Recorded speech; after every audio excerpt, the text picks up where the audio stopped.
গোল করেও বিপাকে Lionel Messi. কানাডার বিপক্ষে করা সেই গোল নিয়ে ব্যাখ্যা দিতে হলো এলএম10কে।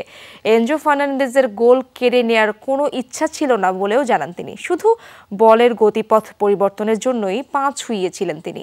এ নিয়ে ম্যাচের পর ফার্নান্ডেজের সাথে কথাও বলেন মেসি। এই গোলের মাধ্যমে আন্তর্জাতিক সর্বোচ্চ গোলের রেকর্ডে ইরানের আলী দাইহিকে ছাড়িয়ে 2-এ উঠেছে লিও। স্বাস্থ্যকর অল টাইম ফ্যামিলি কেক, সব সময় অল টাইম হেলদি লাইফ। চলতি কোপা আমেরিকার শুরু থেকেই নিজেকে যেন হারিয়ে খুঁজছিলেন মেসি। গোলমুখে এগিয়ে গিয়েও শেষ পর্যন্ত গোলের দেখা পাচ্ছিলেন না তিনি। অবশেষে প্রতীক্ষার অবসান ঘটিয়ে কানাডার বিপক্ষে সেমিফাইনালে স্কোর শিটে নিজের নাম লেখালেন এলএম10। তবে গোল পেয়েও সমালোচনা যেন পিছু ছাড়ছে না লিওর। সামাজিক যোগাযোগ মাধ্যমে এই গোল নিয়ে উঠছে প্রশ্ন। অনেকেই আবার এখানে দেখছেন ভাগ্যের ছোঁয়া, কেননা এনজো ফার্নান্ডেজের শটে কেবল পা ছুঁয়ে বল জালে পাঠান এই ফরওয়ার্ড। তাই স্বাভাবিকভাবে উঠছে প্রশ্ন, এনজোর গোলটা কি কেড়ে নিলেন মেসি? এই নিয়ে অবশ্য মুখ খুলেছেন এই ফুটবল জাদুকর।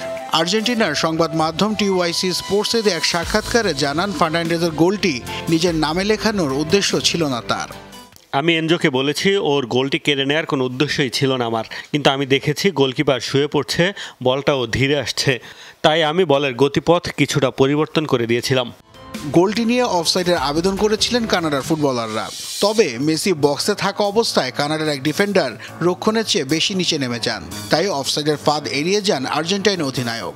ভিডিও রিপ্লে দেখে তাই গোলের সিদ্ধান্ত বহাল রাখেন রেফারি। এই গোলের মধ্য দিয়ে বেশ কয়েকটি রেকর্ডে নাম লিখিয়েছেন লিওনেল মেসি। সর্বোচ্চ আন্তর্জাতিক গোলে ইরানের আলী দাইর 109টি গোল ছাড়িয়ে 2-এ উঠে এসেছেন এলএম10। পাশাপাশি ব্রাজিলের জিজিনিওর পর কোপা আমেরিকার ইতিহাসে দ্বিতীয় ফুটবলার হিসেবে 6টি আলাদা আসরে গোলও করেছেন মেসি। কোপা আমেরিকায় এলএম10-এর গোলের সংখ্যা এখন 14। টুর্নামেন্টের ইতিহাসে সর্বোচ্চ গোলদাতার খেতাব পেতে হলে এই আর্জেন্টাইনকে পেছনে ফেলতে হবে স্বদেশি নরবের্তো মেন্ডেজ ও ব্রাজিলের জিজিনিওর 17 গোলের মাইলফলক। ফাইনালের মঞ্চে প্রতিপক্ষ যখন কলম্বিয়া, তখন এই সমীকরণ মেলানো খুব একটা সহজ হবে না এই ফুটবল জাদুকরের।